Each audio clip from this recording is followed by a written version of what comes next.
She's a proud daughter of our soil, a former host of this program, a woman whose journey reminds us former host. She is, though. To hold fast to our dreams. Recently honored with a star on the Hollywood Walk of Fame, which she brought to show me. She continues to shine as an Emmy Award-winning actress, producer, and writer. Welcome the incomparable, the honorable Sheryl Lee Ralph. You forgot doctor. Doctor. Well, it's Dr. the Honorable Sheryl Lee Ralph. And there you have it. Thank you. I'm great, thank you. Wonderful to be here with all of you this morning. I just love the whole thing of Smile, Jamaica. Yes. Are you here often? Are you home often? I'm here usually every 3 to 4 months. Oh, it depends on the schedule with Abbott. Yes. You know, it is such a loving grind, but you know, it's really like, whoa, you know, people always think it's so fancy, it's so luxurious, but we work a solid 12 hours a day. If your call time is 5 o'clock in the morning, you don't get home before 5 o'clock at night. So, and it's a lot of memorizing, because, you know, it's not like anything else, you know, they're not going to prompt you, you know, you can't look at it, you have to know it. Yeah. Some people might think that this is an obvious answer from you, because you've done so many things, and now the Star Emmy. What's the greatest thing so far? Was it that? Would it be this? I would think that the greatest thing in my life so far is having my 2 children. I knew you were going to say that. Oh, God. Because mommying is the most important thing. It is the most important. I accept that, but I kind of wanted about your career. But in my career. I accept that. Actually, I don't have 1, I have 3. My very first film was under the direction of the great Sidney Poitier. And every time I say his name, it's like a prayer. And Mr. Poitier cast me in my first film, A Piece of the Action. And I remember being right here in Jamaica, getting the phone call from him that said, pack your bags, you're coming to Hollywood. I'll never forget that. What year was it? Oh my God, I was 19, so that was eons, ages ago. When was that? 70-something? Yeah, 2 years ago. Yeah. 2 years ago. There you go. Yeah. And then that's why. Dreamgirls, and being nominated for the Tony for Dreamgirls in such a groundbreaking landmark musical. It was a musical that literally broke the mold of how they did things on the stage and what was possible. A stage production that looked very much like a film. And then, oh God, Moesha was really, really, once again, groundbreaking TV, where you saw this powerful image of black family that went out all around the world and was accepted. That's 3. Sister Act 2. Doing Sister Act 2 with Lauryn Hill, I had no idea that role, that film would have such an impact to this day on people. It's just amazing. That's 4. Okay. How many did you ask for? I said the best. And she said, well, these are 4. Abbott Elementary. 5. Abbott Elementary. And just amazing. And then the Star. And 6. Okay, the Star. Yes, the Star on the Hollywood Walk of Fame. Somewhere. And the Emmy. 7. Winning my Emmy. That was something I'll never, ever, Did you give up on that? Did you just say, well, I'm doing my job. If I win, I win. If I don't win, I don't win. Or... You know, for me, it was very interesting because that invitation to the Emmys was my very first invitation to the Emmys. No way. Yes. No way. It was my very first invitation, and I won. And it was just spectacular. But I didn't go to it thinking, I'm winning, I'm the one. No, I went there to be a supportive cast member to everybody there in Abbott. And I really thought somebody else was going to win. That's probably why the victory was so sweet. Well, it was nice, very sweet. Unexpected. Yes. Abbott has been game-changing, obviously in your life, but just generally, it's such a unique, uniquely witty, I mean, Quinta Brunson is Quinta Brunson is quite outstanding. You know, to be such a young artist and having, I believe that some people have careers that are purpose-driven. And I believe, very similar to me, this young woman made up her mind, this is where I'm starting, this is where I'm going, and this is where I'm heading. And she made up her mind that those were the steps that she was going to take. She was was in a position to take those steps. Now, when she pitched Abbott Elementary, it wasn't her first pitch. She had pitched other shows for which she was rejected. But this particular show was the one that was the boom shot, baby. From you read the script, did you have a feeling like this go road? Oh, absolutely. Did you? There was a moment that Tyler Williams from Everybody Hates Chris, he and I looked at each other and he said, "You feel it, don't you?" And I said, "Honey, this is a hit." I said, "I'll be very shocked if we aren't on the air for 10 years. Now, where did this confidence come from? You know, and listen. how long were you a little shy girl and then you grew into who you are now, or from day one you were this, let's go? I had a very strong Jamaican mother.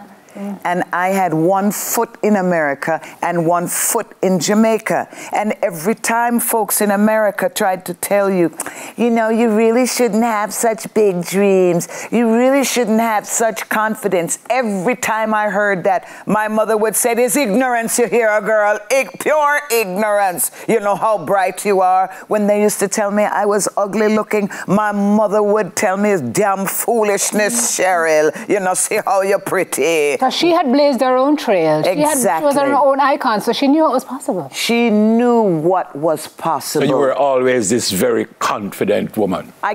There was never a choice not to be my best.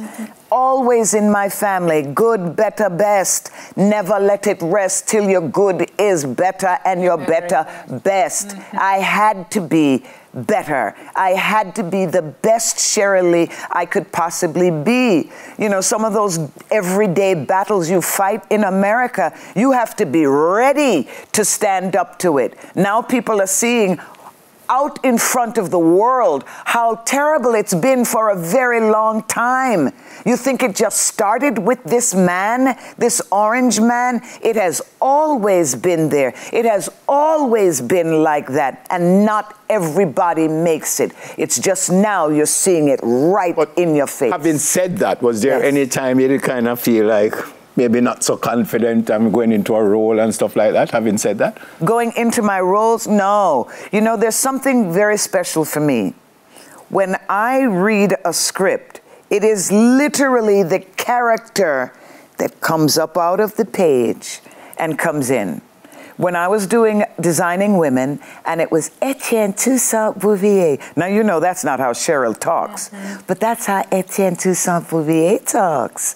You know, and when I'm playing Barbara Howard, you know, this is Sheryl Lee. Barbara Howard is more like, now, you know, come now, where are your pearls? You know, she's a different kind of woman. Hallelujah. Yes, clutch the pearls. Hallelujah. I love how you sprinkle her with Jamaican-ness. I think that's so fantastic. Somebody did a paper, and they said, how many times in this woman's career has she mentioned Jamaica? And they pulled up everything in my career. And I was fascinated that in everything I either said it or there was something that leaned towards it, and they put it all together. And all you heard was Jamaica, Jamaica, yeah, man. And I was like, wow, that's crazy. But yeah. What did I read about the Met Gala and the outfit and stuff? Tell me about that. Okay, so I wasn't invited to the Met Gala. It was an oversight. It must have been. Certainly it was. But I didn't get an invitation, but we had heard a few months before that they were planning dandyism, men's tailoring. And my children run a nonprofit called Walk Good LA. And it's dedicated to Jamaica and the spirit of my mother and my father. And on one of their third year celebration, I think it was, they did a small museum. And in the museum was the Kariba and the story of the Kariba. That's your mom's. That my mom, Ivy Ralph, OD, designed and created a way to battle colonialism through fashion, using fashion as rebellion, giving men of the Caribbean and then eventually throughout the diaspora a new way of dressing, a sophisticated bush jacket, a sophisticated, more formal leisure suit, which really caught fire in the 70s. They heard about it and they said, there's no way we're leaving this out of the story. I told my daughter, be quiet, tell no one, because you never know what can happen, right? It opens, and there the Kariba, Jamaica, and my mother are front and center. Did you weep? In the metro. I have not seen it yet. Oh my God. Because I was working, I was doing the show, but she saw it and she cried a river of tears. My daughter, you know, Ivy is my stylist. She's been doing such an amazing job, and she cried a river of tears when she saw it. And she said, Mommy, look, look where we are. And it was just amazing. But what was also so wonderful was that there were so many young male tailors out of the UK. When they saw it and saw her, they were like, we love the story of your mom. Our dads told us about this. One of the guys said, I do crochet because your mother put it in the men's clothing. And I was like, you never know the impact that you're actually having. Tell me about that. Diva 2.0. Oh my goodness, I'm spending this Labor Day weekend at Calabash. Oh, and I'll be, yes. And I thank Justine Hensel and everybody there at Calabash. They said, Sheryl, come, bring the book. Let's sit down and chat and reason. So I'm going to be there on Sunday from 12 to 1 with Diva 2.0 and reading. Yes. Apart from that, yes. what's going on? What's next for the OJ? I have a wonderful film coming out in September, I believe it's September, called Ricky. And Ricky is all about recidivism. What happens when young men, especially first-generation Caribbean, West Indian young men, come to America, get caught up in the system? How are their lives changed? And the whole team, the crew, everybody is from either Jamaica or some other island. The writer-producer, oh my God, such a talented young man. And this story that he created, you know, they're out of Hartford and New Haven, and you know we have a huge population of Jamaicans and West Indians in Hartford and New Haven, and he came up with this script. I read it, and he said, you have to be a part of it. And I play a parole officer, a completely different look, a completely different woman, and it was just a really wonderful experience, and I'm really looking forward to people seeing Ricky. You spoke about your role as a mom being the best in your life. Yes. 20 years of marriage come July? Yes. The senator and I are going to be married 20 years, which to me, it almost feels like, you know, time must be passing too quickly, because I'm like, have I really been married 20 years? So, yeah, and it's been 20 good years. And a lot of that discussion has been fascinating because of the choices you both have made. But you credit those choices of not living together for the fact that you're still together. Absolutely. Listen, when this man and I met and decided that we were going to be married, first of all, we're grown, right? So there's so many real things to consider. He has 2 children. I have 2 children. He's a senator in Pennsylvania, and I'm an actress in Los Angeles. He ain't leaving his job.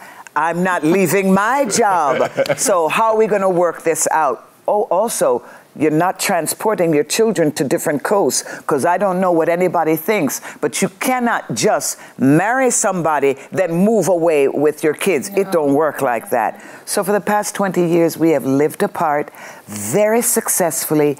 It works. We're happy. And the one thing that really makes it work, besides loving each other, you'll have to trust the other person. You have to be able to believe in that other person. I'm so impressed with you. Thank you. I've always been incredibly impressed with you. Thank you very much. It's always a pleasure to have you with us. Good to be here. When you're here, it feels like you're coming home. Have some fun this weekend. I'm sure you will. Where do we get the book? Amazon? I'm going to leave that book for you. There you go. Is it for sale on Amazon? It is for sale on Amazon. I believe you can get it in the Kingston bookstore. And in a nutshell, what is it about? In a nutshell. 12 life lessons from me to you. Beautiful. Yes. Beautiful. Thank you. It's a good, quick read. And I only get 4, 5 stars when people read it. Okay. Thank you. Well, I got my life lesson from you eons ago, and it was a good one. It was a tough one. Lasting. But you learned well. Yes, I did. Thank you. You're still here, girl. I'm Come still on. Here. Better for it. God bless you. Thank you very much. All right. Emmy Award-winning actress, producer, and writer, Dr. the Honorable Sheryl Lee Ralph. Something to smile about is next. Soon come. Wasn't that something to smile about? I'm good smile about that.